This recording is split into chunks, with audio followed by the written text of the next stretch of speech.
Forgive me if you get seasick here, but I shall talk as I walk. Or is that walk as I talk? I don't know. I'm going to start by talking about the building itself, because the building itself is absolutely fascinating. It is, from the inside, shaped as a cross, but on the outside it looks rather like some sort of monastic abbey.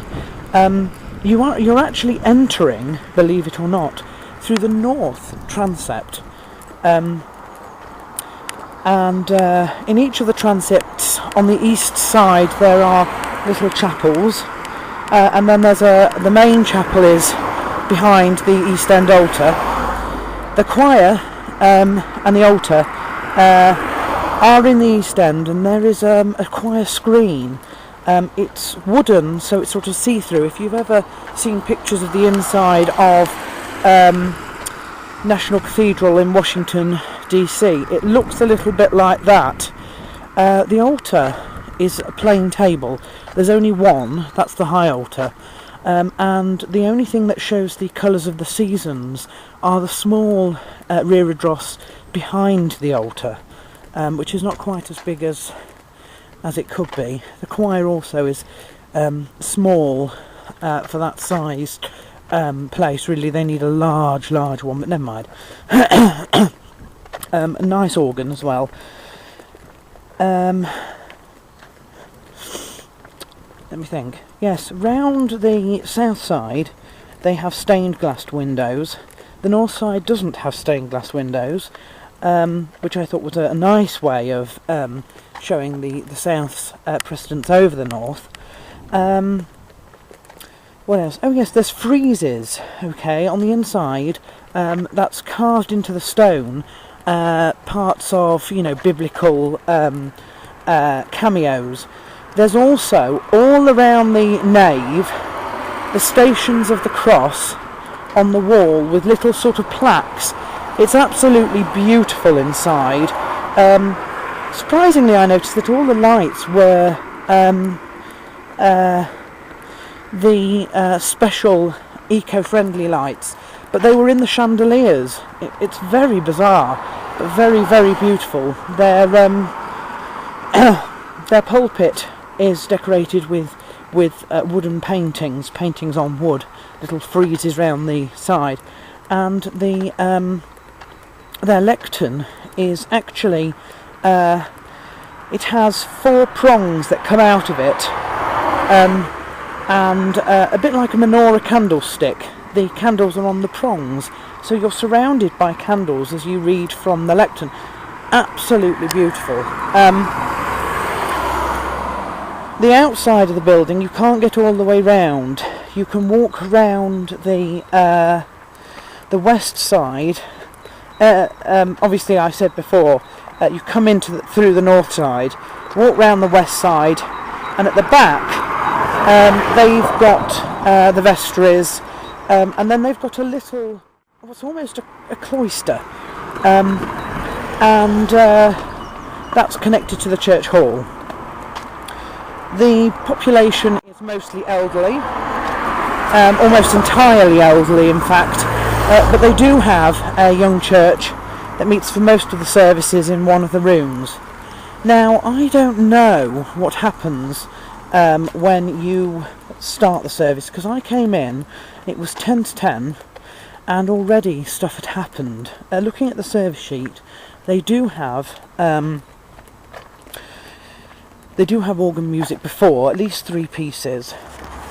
So when I was outside looking around in the car park at the back, I noticed that the choir were in the vestry, but by the time I'd actually got in, they were already in the choir stalls.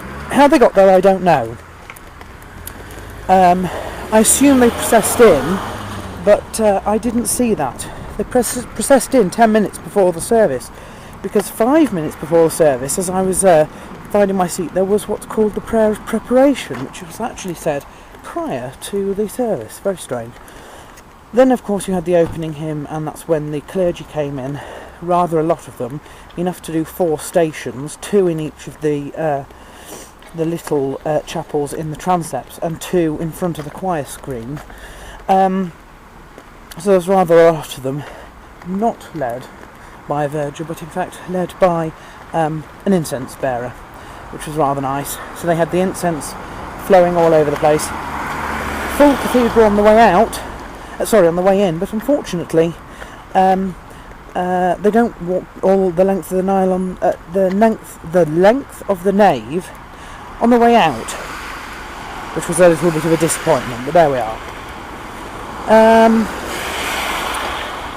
The service was lovely. It was standard, very, very standard for Anglo-Catholic.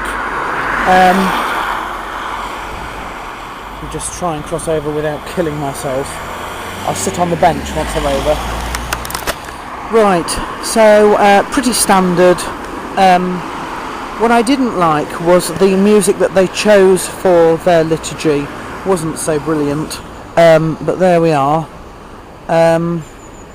You can't have everything. They did make up for it by singing the first half and the latter half, or latter third even, of the Eucharistic prayer. I thought it quite strange that they didn't sing the bit in the middle until I realised that what they were actually doing was during the middle bit where they had the actual act of remembrance. They were messing around with the sanctuary bells and the bells in the tower, and so I understood then why they only said that bit. Otherwise the bells would of course clash with the music, which was rather weird. And the music was, I recognised, it was the same that they used for the Eucharist in St Paul's Cathedral, so I recognised that. That kind of made up for it. The only other weird bit was right at the end when they sung the Angelus. Now it's a bit of Marianology, which I am very unused to, but of course highly used in the Catholic Church. It was weird, and they all turned to the north, like you would turn to the east for the Creed. They turned to the north for Mary. Why, I don't know, but there we are. So, all in all, the other thing I forgot to say was that they didn't have lots of statues around, or lots of candles around. No candle stands or anything like that. But right across the top of the choir screen was a crossbar with a few statues, and the big sort of cross, almost but not quite reminiscent of Westminster Cathedral. At the moment this ranks the top, definitely ranks the top. The only problem is I wouldn't have it would be going back to an anonymous Roman Catholic-like place of worship. Wouldn't be the sort of place that I could get much in the way of participation, although they do coffee and the likes afterwards, which I didn't stay for. It's a horrible day, and I really would like to sort of go back. I'm actually going to put this, I'm actually probably going to make a second visit for this one.